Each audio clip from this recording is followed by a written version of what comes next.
editors at the same time saying, look at these repetitions. And then two people decided, I'm gonna swap it out with something else. It's fine. So that is really terrible because that is it's like money laundering. It's a fraud laundering. It's even worse than publishing fraud because the first time around you're negligent. You didn't pay attention. You didn't do your job. Second time around, you still didn't look into it, you know. So I think the bad correction is terrifying and terrible. This is also so the double-sided error point to the traces that are identical. Kind of hard to see. So the single-sided point to the traces that are identical within each figure, and then these are connecting traces are being reused across figures. So you can see this within paper and across paper reuse of traces. What did they do? And then decided, next slide, please. They decided to publish a new one. It's a correction. It's absolutely unbelievable. All right, next slide. So, okay, so we're getting to the part where we're going to start blaming capitalism. So you can just so that I'm not spreading misinformation. So you can take out your phone and Google Elsevier's profit margin. Oh wait, anybody want to Google Elsevier profit margin? Yeah, that's a very good idea.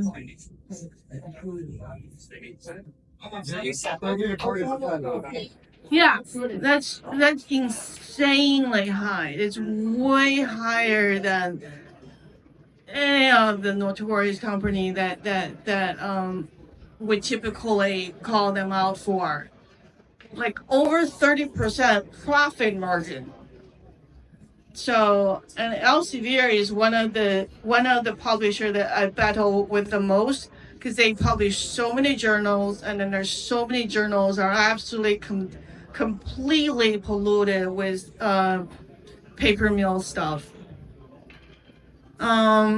So what we can do, I think what we can do is very critically important. So it's very, the thing I hear the most is like, yeah, maybe there's just something in the methods I didn't read. Maybe I just don't understand their technique. There's always fancy techniques. No, a lot of times, if you have done an experiment, a lot of times your gut feeling is probably right. Do not ignore your own gut feeling and say, what do I know? You know, maybe you don't know, but it's always reasonable to doubt. And pop here, as I mentioned before, is a very important tool to use. And then you can always report to the ethics department of publishers. All right, next slide, please. So, okay. Wait. Okay, here we go. So I don't know how many people are still in graduate school. How many people are post-op? Like, go back a little bit. Go back. Sorry. Yeah. But it's important to identify because when we see fraudsters, we don't want to get into like a gawky. Oh my God, look at that guy. He's so terrible. Or like, oh yeah, the paper mills are only by crazy people. I think it's important to understand that if you're in science, every single of us will be at some point under the pressure of generating pretty or prettier data. You know, you're like, okay, what do I present in my next lab meeting? Why is my data always so ugly? Somebody else is reporting something.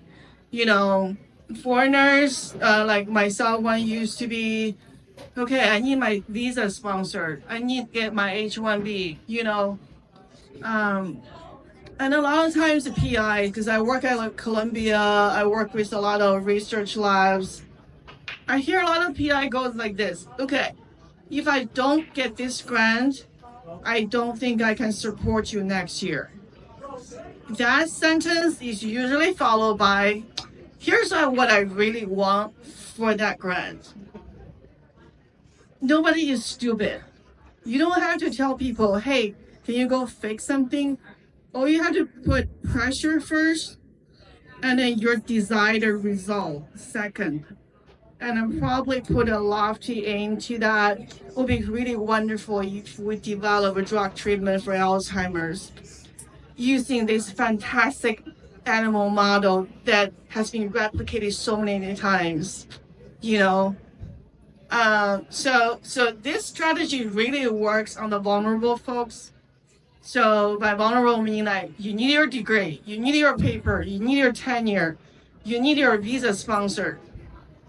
So what I'm trying to say is that when we look at the fraudsters, like, oh, that guy's so, but is the vulnerability is in every single one of us, right? So it's really more important to identify the pressure that from external sources like your PIs, your bosses, and then from internal, I really need this paper, I really need whatever. None of them are wrong goals, but like which drugs are going to work in people, which drugs the FDA is going to approve, how much people are going to sleep each night. Like, would people want to bet on that? Yay. Okay, good. Okay, so I'm going to explain how that works in 5 minutes or less. Next slide.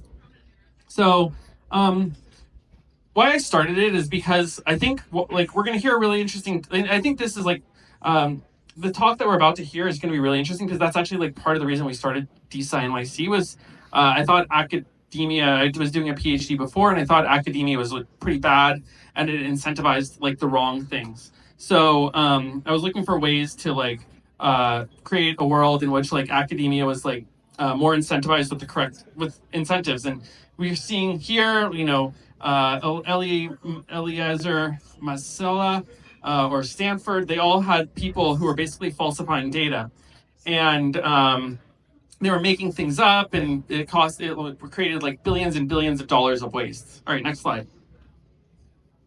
So, you know, with Polymarket, what happened is like people were looking into prior to Polymarket, everyone thought that the expert were like these pundits on CNN or Fox News. But when Polymarket came about, people realized that actually like there's a lot of really good people at predicting who is going to be the president who weren't necessarily quote unquote experts. And the reason that they were able to predict this is because they were like given the correct incentive.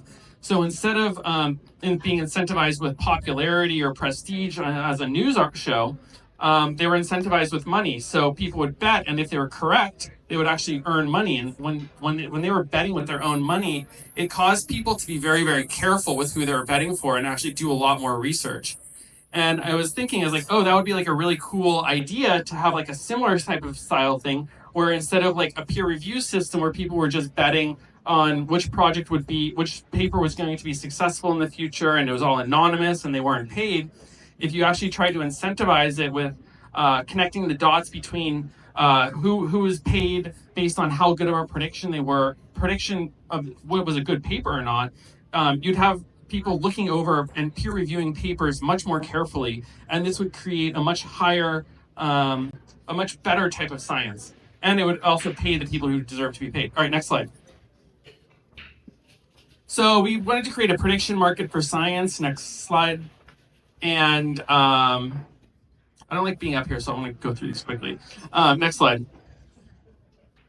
So we have like scientific data, we have prediction markets, and we have like a social network feature where people, so the idea is to create like an ecosystem where people are basically paid to curate each other's data and paid to make predictions on which type of data is going to be accurate. Next slide. So it all starts with like the data source. So we have a variety of data sources. We have like wearables from like the Oura Ring or like your scale or a clinical research organization or a lab test. And these are the things that are fed into the system. So we have like these real-time data points that are always coming into the system. Next slide. And then once we have these real-time data points, we can create these competitions. So currently we're doing studies on like intermittent fasting. So we're seeing how intermittent fasting affects people's sleep.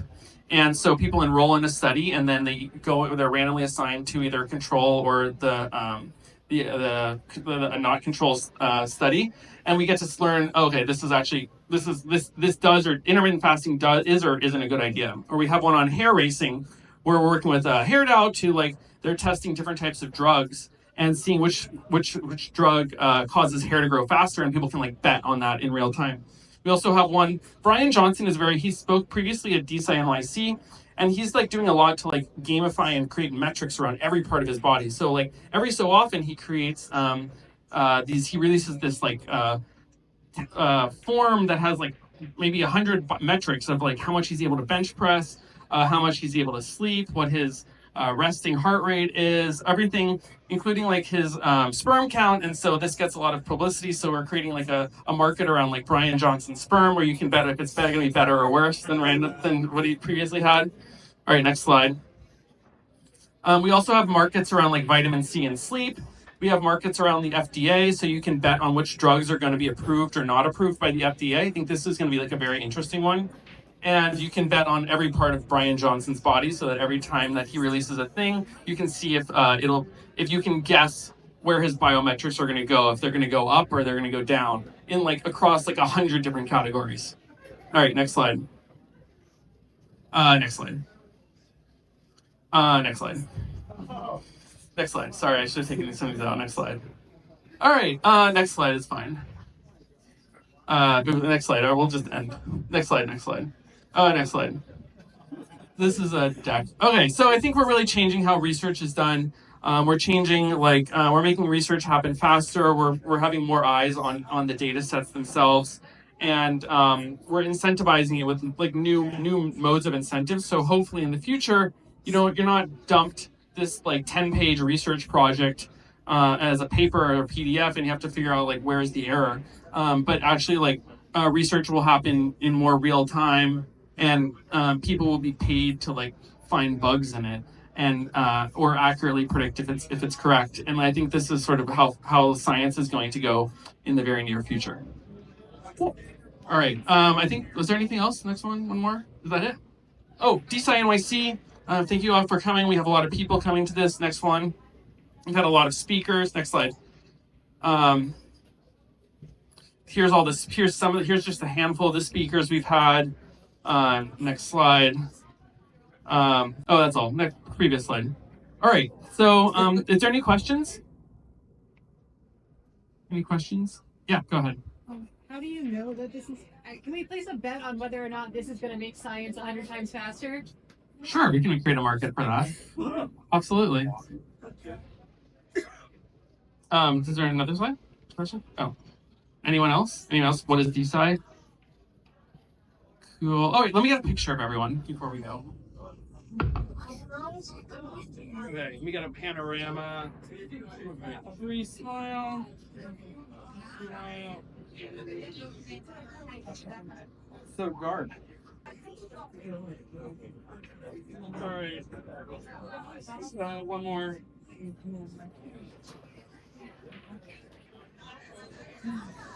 All right, smile. Cheers. Good night. Okay, cool. All right, so without further ado, I would like to welcome our main speaker.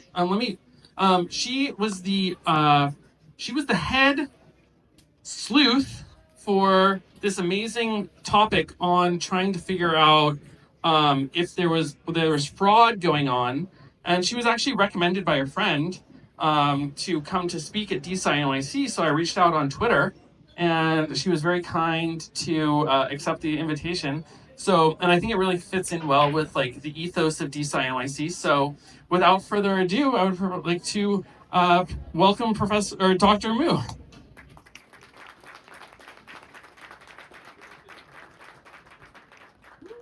Thank you so much for having me. based on the previous speakers, would you bet this one is going to be a female? That's a good one. Like in a movie, they make you watch so many previews. Another one? Okay. Where's my slides? It's a wall. Oh. That's not him.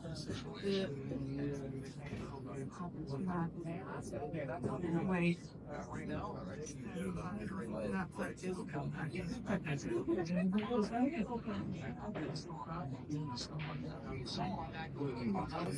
Michael, this is not my slides.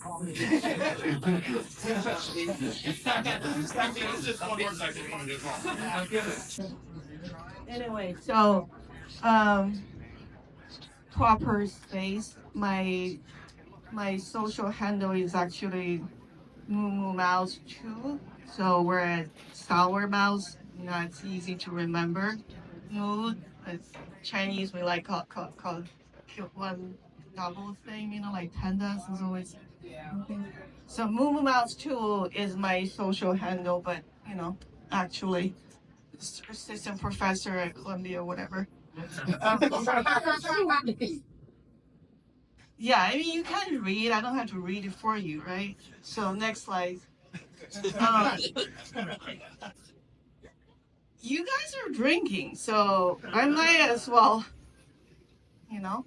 So okay, so this is important because just to show you that my personal history is important to understand why am I doing what I'm doing, because I followed a very typical Asian kid, you know, like trajectory. You know, you come to the States, you go to graduate school, you get your PhD, you do your postdoc, and then I was kind of smart, so halfway I dropped out. I was like, this is not for me. So 2016, I came to Columbia to run this course. So this course is basically a shared facility where you're half service, half academia things. Yeah, and then so in terms of publishing, I published like 60 plus citation number. You know, people count this kind of stuff. It's important to see the context where I'm coming from, because I'm coming from a very typical background of you know, like anyway, next slide. So you can just click a whole bunch of yeah. So I need to go back a little bit. So basically we're going to talk about my first case, how I started, my biggest case, and what I'm working on now, which is like paper mill stuff. And I really want to talk about, we don't want to shame specific persons. So these people are examples of the bad toxic culture is what I'm trying to talk about. Not the, yeah, everything is talk, I know, man. Right. Yeah. So, but I think it's a parish or publish or perish culture is, and then the publishing industry is, it's a lot of problem in that. So next slide, and you can just click next slide, and then you can, yeah.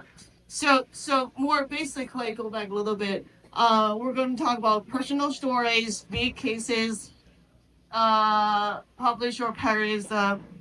You can read, and capitalism sucks, and power to the little people, things like that. Next slide. So retractions, my reports have caused 150 retractions. I know the intro says 130, but that's how quickly it went up this year. So from what you saw that to now, it's like 20 more. But my first retraction took me 2 years, probably more than 2 years. But now people like they know you, then they yeah. So anyway, this is just next slide, please. So and then you can that's good. So I want to blame the public or parish culture. I think this is probably the root cause a lot of problems that we have.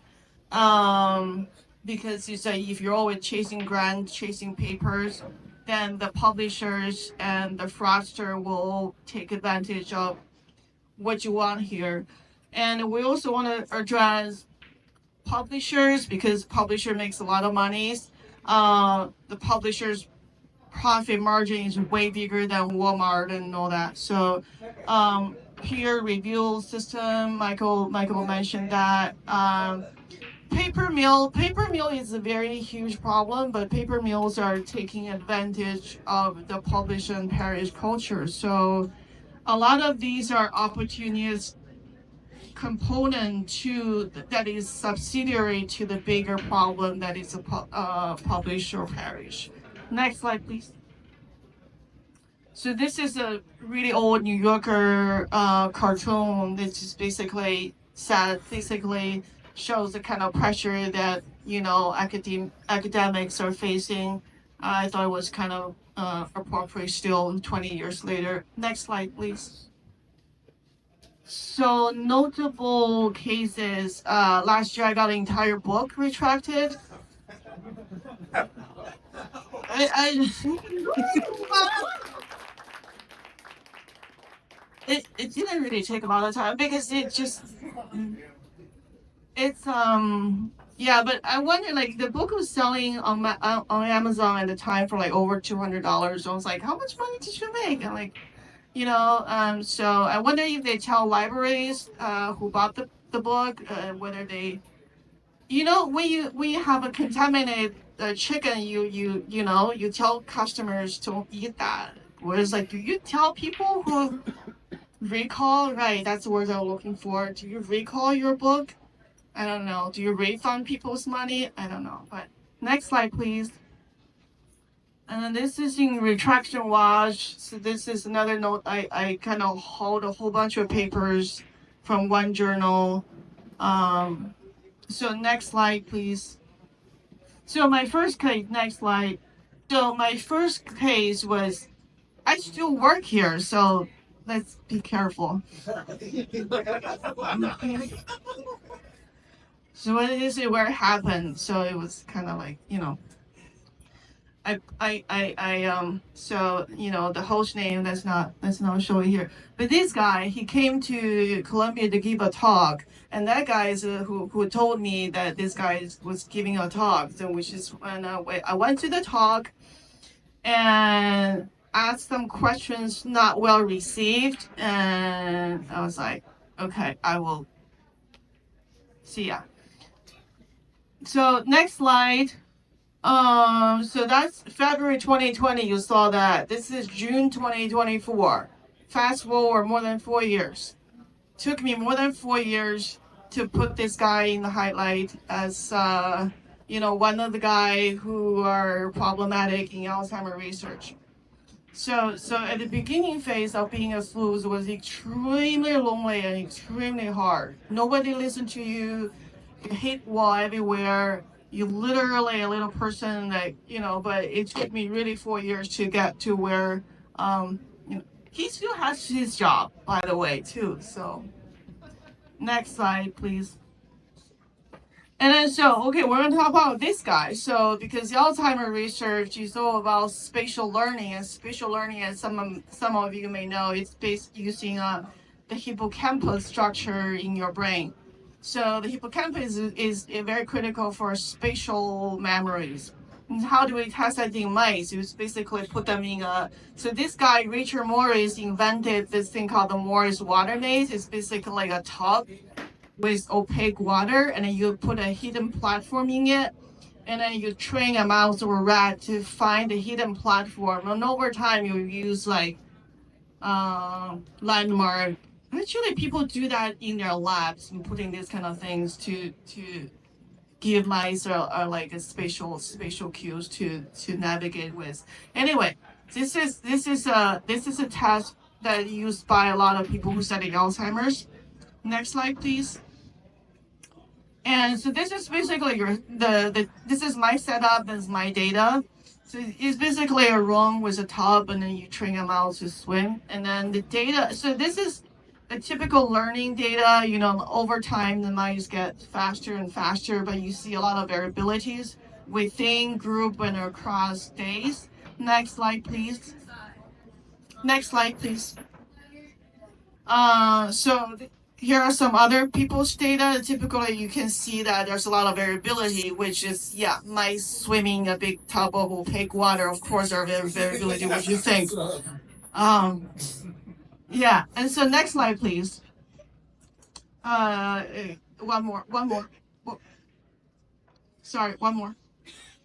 Okay, so this is what caught my eye, right?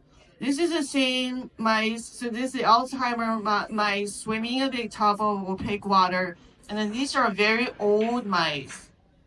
Or like, where are the error bar? Because sometimes people don't show error bar, which can be fine, but you can see some token error bar there. Represent but and you say what are the rest? And then it's completely linear. Learning is not like a completely linear process, especially mice that are not natural swimmers. So this is very bizarre to me. Next slide, please. One more. So, okay, that's good. What? Next slide. So here's the next study. From the same guy from the Temple University. This is not 3 groups, by the way. This is 4, because the 2 control. So WT stands for wild type, which is your control animals. So these are control animals with and without Alzheimer drugs, and these are the Alzheimer transgenic animals with and without drugs. As you can see, the wild type with or without drug are completely overlapping, meaning that their performance are completely identical and linear and perfect. Again, you have barely any error bars. So Richard Morris, remember the guy who invented the test, I asked him to comment on it, and his comment was, this is like very strangely linear, and he didn't believe it. Next slide, please. So again, this is personal communication. This is what he told me when I wrote him. He said this requires suspension of disbelief.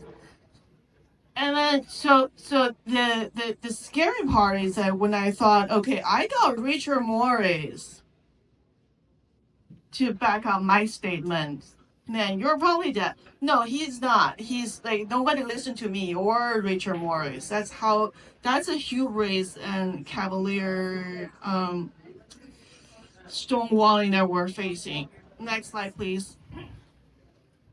Yeah, stonewalling. So as a first-time sleuth or first-time whistleblower, nobody listened to me. Like, I reported to Office for Research Integrity. I reported to journals. You guys laugh at like how can like learning data be so perfect? Yeah, I thought so too, but absolutely nobody listened. Everybody was just like, oh, did you talk to that guy yourself? I'm like, oh yeah, you somebody run me over, would you say that as well? Go run him over? I'm like, what? So, but that's exactly the kind of response that you got from journal editors and even Office for Research Integrity, which is run by the government. Next slide, please. So, and then I got help from other senior sleuths. These are still people that I like very. Dr. Elizabeth Beek and then Kevin Patrick. These are sleuths that are. They came in way before me, and then they came to they lent a hand, which made a huge difference. Next slide, please. So what they found, can everybody see okay? So what they were able to find is that, so the same color boxes indicate overlapping images. So you can see that one, and then this one. So you can see the same color boxes, the images are identical, but this is the Alzheimer mouse, this is the Alzheimer with drug treatment. So they're completely different experimental conditions, but the images are reused. So make you question whether like, is any of this ever real? So, because there is a component of because we all clean up images and data to some point. Sometimes it's like putting on makeup, maybe even putting in fillers. But sometimes it's identity theft, right? But at some point you don't know where this is, what this is, right? So, okay, next slide, please. So this is the electrophysiology data that I caught in 4 studies. So I mean, this is super tiny to see, but the blue boxes basically indicate identical data in 4 studies. Maybe if you look at the green boxes, they're all like super similar as well. Next slide, please. One more. So, and I did this for during the one of our project. I did this summary, so it's kind of hard to see, but each circle is a paper. So the overlapping part shows that the 2 paper or 3 papers share images. So this is the extent of overlapping across these many papers. So look at how many circles there are, and then look at how many paper overlap. And then when they overlap, the images are always used to indicate different experimental condition, not the same, because otherwise it will be not a problem. So you can see it's really what I found was funny mouse swimming a tub data. But this is what came out is the whole is yeah. So it's pretty overwhelming to look at. Next slide, please. So this guy had 9 retractions by now. Oh, here's the funny part. He filed a lawsuit and against his graduate student. And then but that guy only contributed to 4 of our retractions. So what happened to the others? So next slide, please. And then he lost the lawsuit. I mean, and then they said, considering such allegation, practical at least should have known through the exercise of reasonable diligence about the alleged falsified. Basically, he was told there was some problem way before I reported. So anyway, it was embarrassing. Don't throw little people under the bus. Next slide, please. This is my biggest case. So this guy used to be the director of National Institute of Aging, NIA. So NIA is, I think, the largest funding agency for Alzheimer research globally. I may be wrong, but somewhere in there. But in his department of neuroscience department, he was in charge of $2.6 billion of grant funding. So he had huge influence. I didn't get anything. So anyway, this guy had 800 papers published, and then we flagged over 130.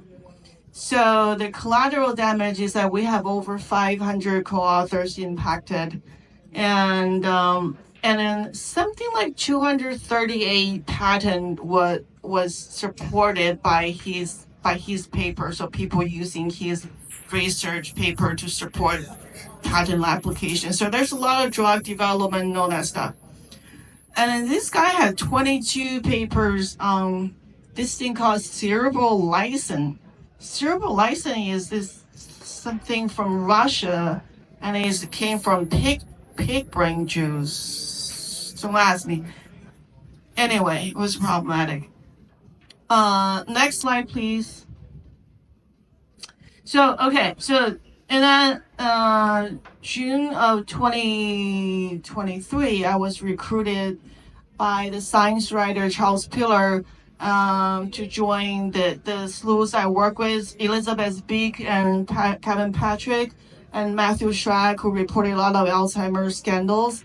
I was lucky to be recruited to join them to do a lot of investigation on the Alzheimer-related research scandals. And then the book just came out, and will be coming out on February 4th. I got my own copy yesterday. But so this is basically where how I found in the Masliah case. Next slide, please. just a disclosure. I do use, and then so do other sleuths. We do use an AI. Is pricey, but for us, because we start using it during beta, so we use it for free. So nobody is genius. Nobody has magical wand. We use AI, and it's great. Next slide, please. So this is one again. So whenever you see same color boxes, look for basically images that are identical or near identical, and then usually these are from different experimental conditions. Next slide. So you see the yellow boxes, and then one of it, the color got changed to be a little bit lighter. So I don't know if somebody thought about it and decided to change things a little bit. It's not good. Next slide, please. Oh, this is very not good because you can see that this is non-TG means this is a control animals, and then that is with two type of drugs. So you're mixing controls and drug treated animals. Next slide. This is so using AI is not just about it's a little more than feeding PDF into AI tools. I had to do some. I'm gonna bore you with the detail, but I had to do some work to get the AI to figure this out. But you can see the cloned sections. Not sure why would somebody do that. So this is why I think a lot of things are like makeups and fillers, but you don't know when they stop doing that. That's a problem, right? Because there's really nothing wrong with putting on makeup, but at what point did you not even not use your own histology? You know, how do I even know that this is your experiment, right? So that's the encroachment of trust that this kind of thing generated. Next slide. Same. This is also like a lot of clone sections, as you can see. Again, because when you look at it's in one of those. Who even look at those? And then what information do you get from those? It's like, so which makes me think some of these may well be makeup and fillers, but I just don't trust that this is your histology anymore. You know, it's like, where did you get this thing, right? So next slide, please. Next slide, please. Same. Next slide. Excuse me, we saw the same.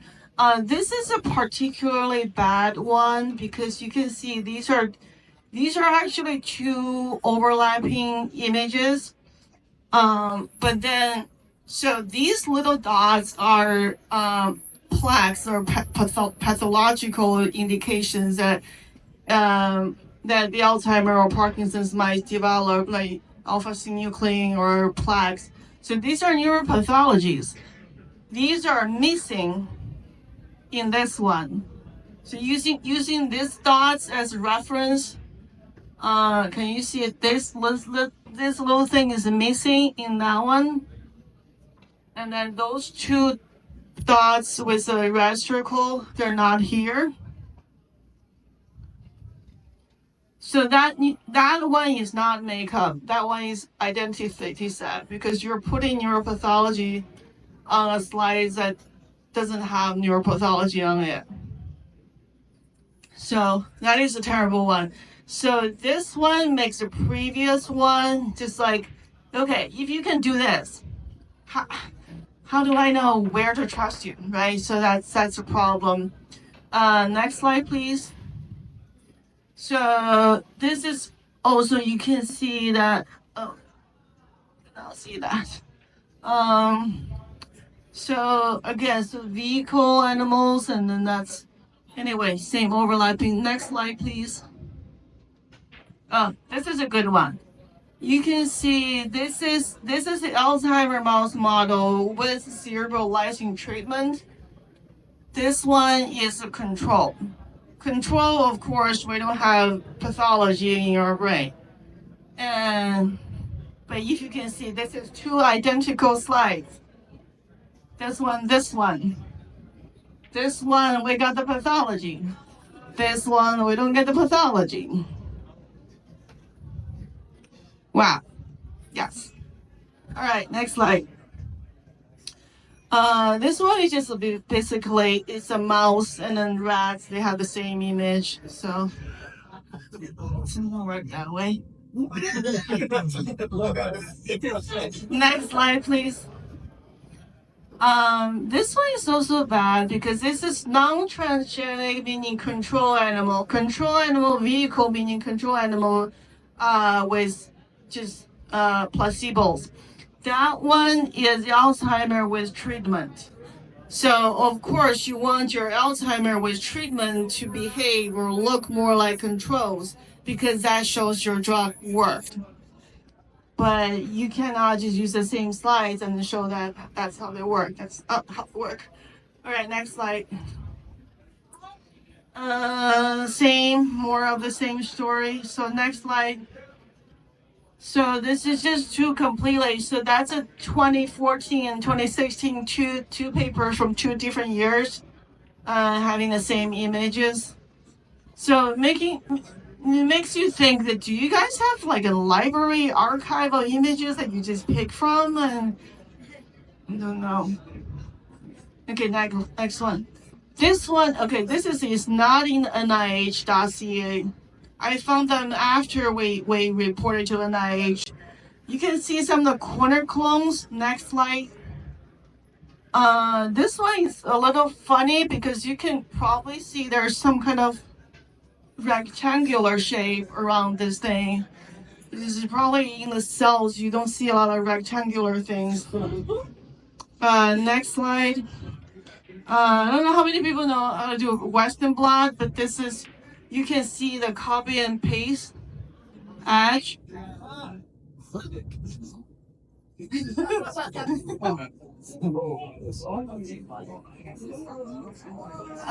it's super low tech. Yeah, but if you see the original image, it's like, why? Just, okay, next one. So I also found this one after the NIH report. Next one. So I enlarged that one just to show you how. So I use this free software called Forensically. You can use all sorts of image tools, but you can see these are identical. Look at not only the band, but also the peripheral, the up and down. So you can see they're identicals. And then so are these. Next slide. So you can check on pop here to see, just type in the whoever's name, Eliezer Masliah, to check all the record. Next slide. So I like AI tools, but I feel like it doesn't really prove me particularly observant because everybody can just say you're just someone with a free AI tools.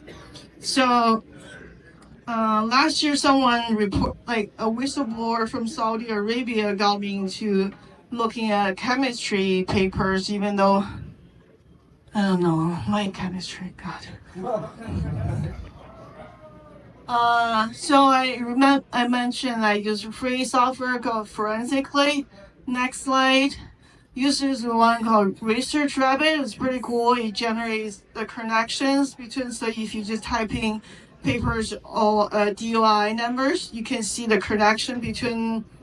Because this is particularly used for paper mills, because you can see how they collab as well. Fraudsters, you can see how they collab. Okay, so I like these kind of papers because AI, for some reason, AIs can figure out the histology stuff, very complicated stuff, but AIs cannot figure out squiggles like this.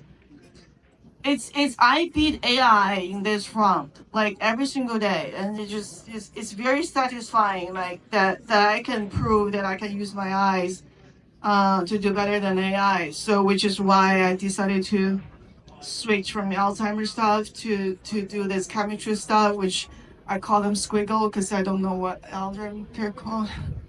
But you can see all these 5 traces are the same. The next slide, same. This is all same noises. Next. This is fun. I mean, I know that we have chemistry people here, and you can just appreciate the going westward movement of our squiggles. It's a very freehand. Yeah. But they were published. So, and then these are 2 identical EDX that are indicating different materials in 2 different papers. Next one. Oh, this one is fun because you can see, if you look closely, it was spliced in the middle part. See that splice here? And then the other green arrow, you can see the other end. But the thing is that if you look at that EDX in a regular paper from a regular distance, unless you zoom it in, you probably wouldn't see it because we're looking at this microscopically. So if you're just looking at the paper on your phone or something, you probably would not see it. Next one, yeah. Okay, so these are 2 EDX. You line them up. You can see that the only different part is here. Every other part. So one thing I did know about this kind of stuff is that the noises should not repeat.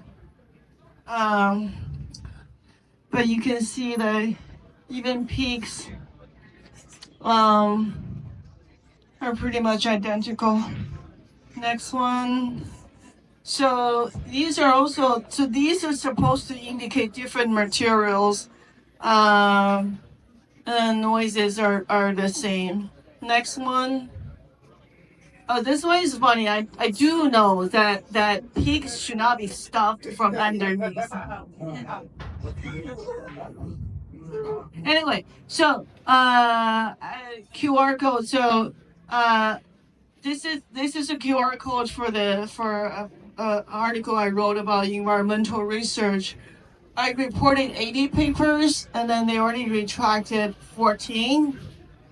So you can read about that. The next one, please.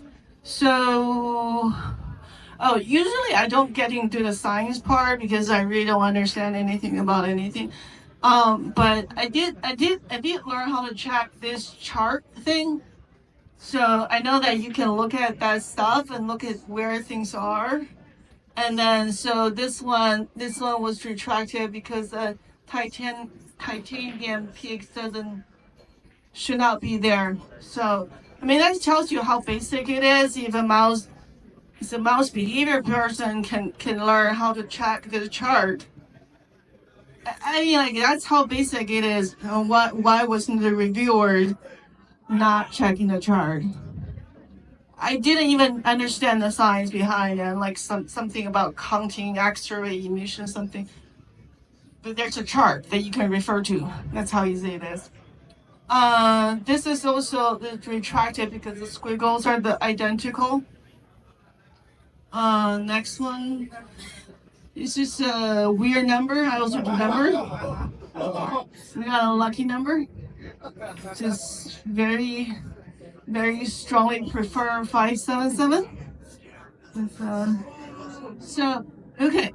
Corrections. So this is another article I wrote about bad corrections, because if you think the journals are terrible for publishing papers with fraudulent data, they're even worse when it comes to correcting fraudulent data, because a lot of times the editor's like, nah, it's so annoying, and then they're obligated to contact the authors, and the authors say, oh, we're terribly sorry, this is a mix-up, here is a correct image. very often, the journal editor will be like, "Oh, sure, we'll publish a correction. Thank you for sending." Like, did you look into that? I'm like, wait, no, but they do that all the time. It's very terrible. Next slide, please. Next slide. Yeah. So these are 4 papers that I reported. You can see the pink box indicate a segment that is yearly repetitive all across those images. But 2 papers, I wrote to all the editors at the same time saying, look at these repetitions. And then 2 people decided, I'm gonna swap it out with something else. It's fine. So that is really terrible because that is it's like money laundering. It's a fraud laundering. It's even worse than publishing fraud because the first time around you're negligent. You didn't pay attention. You didn't do your job. Second time around, you still didn't look into it, you know. So I think the bad correction is terrifying and terrible. This is also so the double-sided error point to the traces that are identical. Kind of hard to see. So the single-sided point to the traces that are identical within each figure, and then these are connecting traces are being reused across figures. So you can see this within paper and across paper reuse of traces. What did they do? And then decided, next slide, please. They decided to publish a new one. It's a correction. It's absolutely unbelievable. All right, next slide. So, okay, so we're getting to the part where we're going to start blaming capitalism. So you can just so that I'm not spreading misinformation. So you can take out your phone and Google Elsevier's profit margin. Oh wait, anybody want to Google Elsevier profit margin? Yeah, that's a very good idea.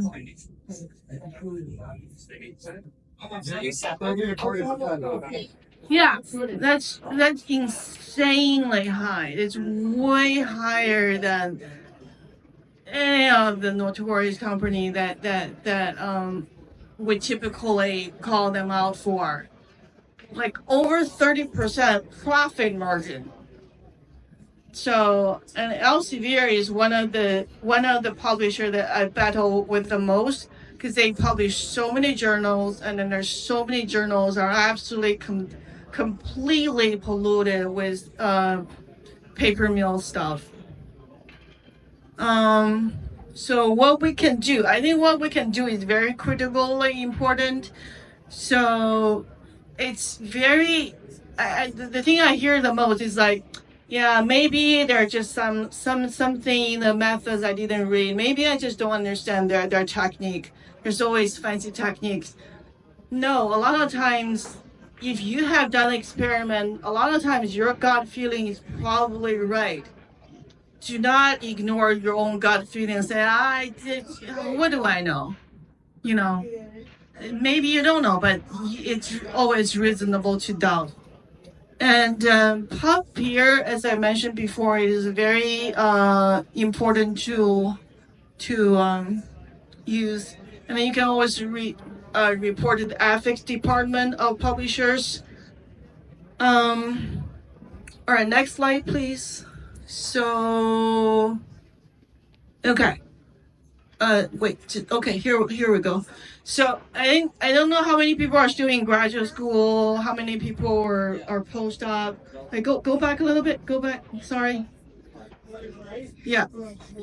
But it's important to identify because when we see fraudsters, we don't want to get into like a gawking. Oh my God, look at that guy. He's so terrible.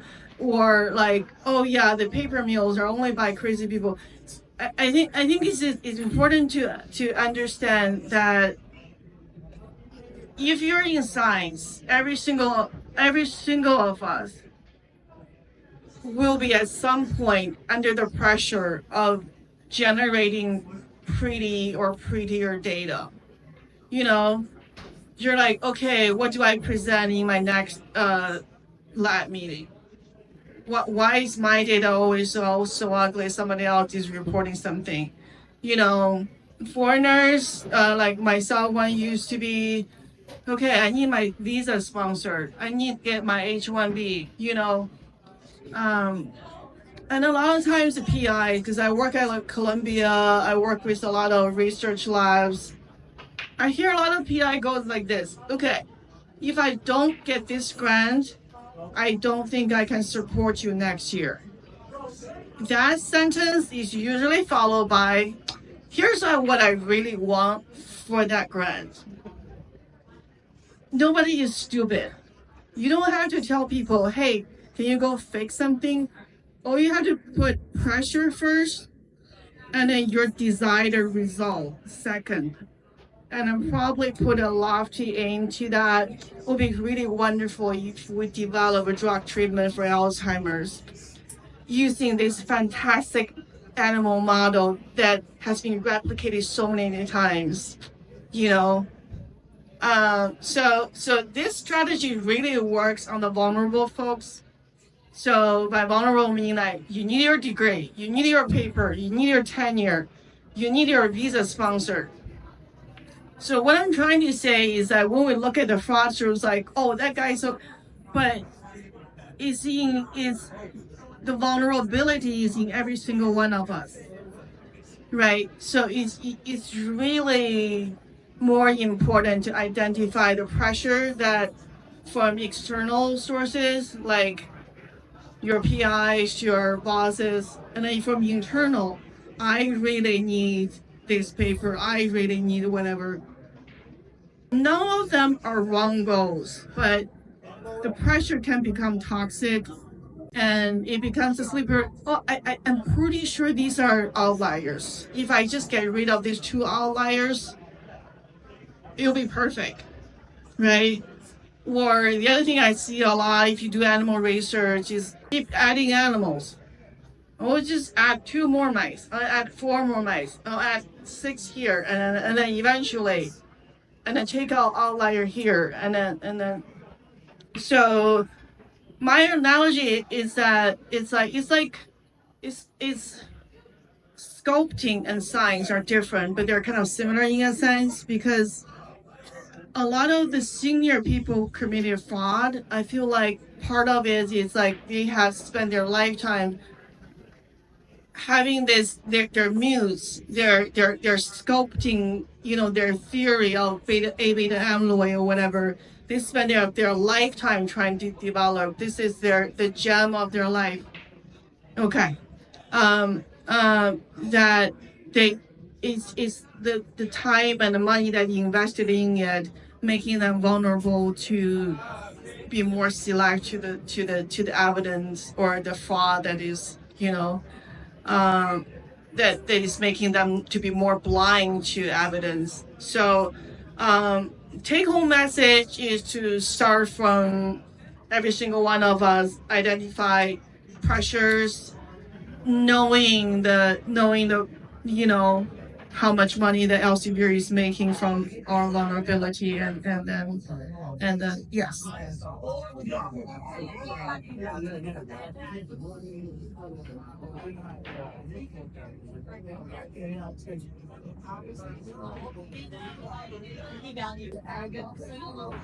Yeah, I think that's a lot of there is a movement to be like, you know, to abandon peer review entirely, right? Yeah. Let's do rapid fire quickly.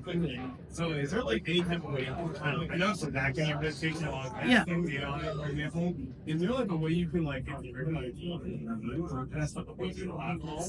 Yeah. Help fix the situation, like kind of like how you guys So you could request, right? So you can request on pub here and saying, could the author please share your raw data or raw code or whatever. Recent paper they should have. or they should be obliged to provide that to you. But some of the older paper, you just like so. Yeah. Do you have any advice on how to commit scientific fraud and get away with that? So anything I caught are probably the dumbest ones. So most fraud do not get caught. So Has the quality of fraud improved over time? ooh, I don't want to encourage anyone, but probably because I think every time I post on Blue Sky or Twitter, I think the fraudsters are learning. Oh, she doesn't like this one. She doesn't like when there's a break or. Rapid question. Yeah. Quick. My advice is very clear. Okay. One question, and this is very important for those of us who are pursuing a PhD or a master's degree or any sort of graduate study in public health. Can you please share the experience, like the fallout, the challenge facing, like what did these people sacrifice as a result of retraction? So my first case, the Temple Universe guy still has his job. Nothing changed. The NIA guy, because his position was so high, he stepped down from the NIA Director of Science. But not much.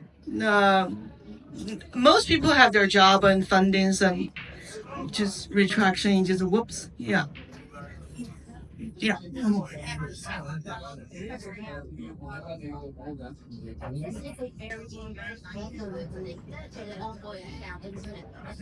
So, like, what are some alternative standards that you think could be designed for either the Alzheimer's or I think researcher has to want something other than papers, H index, and grant money, right? Because what you want is what the market will feed you with.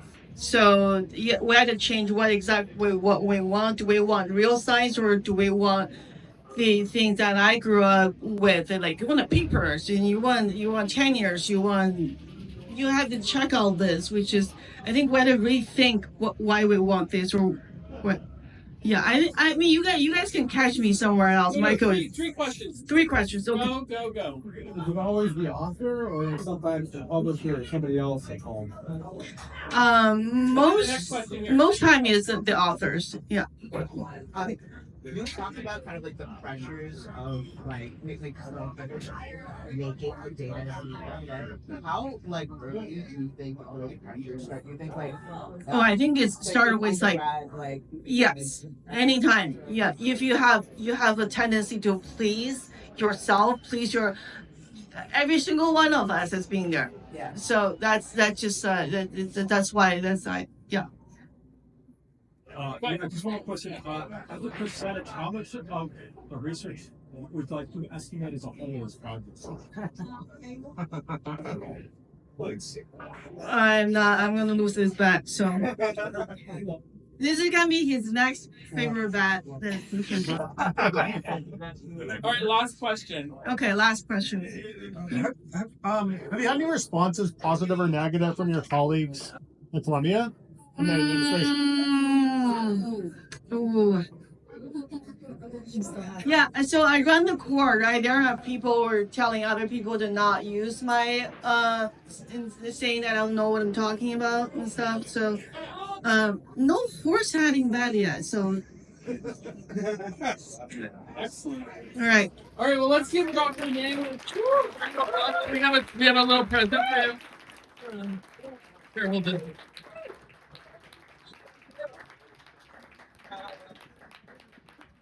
We have a mug. We have a T-shirt that says "Make Science Great Again." And then, hold on. All right, if you have questions for her after, and stick around. We have jazz by the New York Blues Rockets.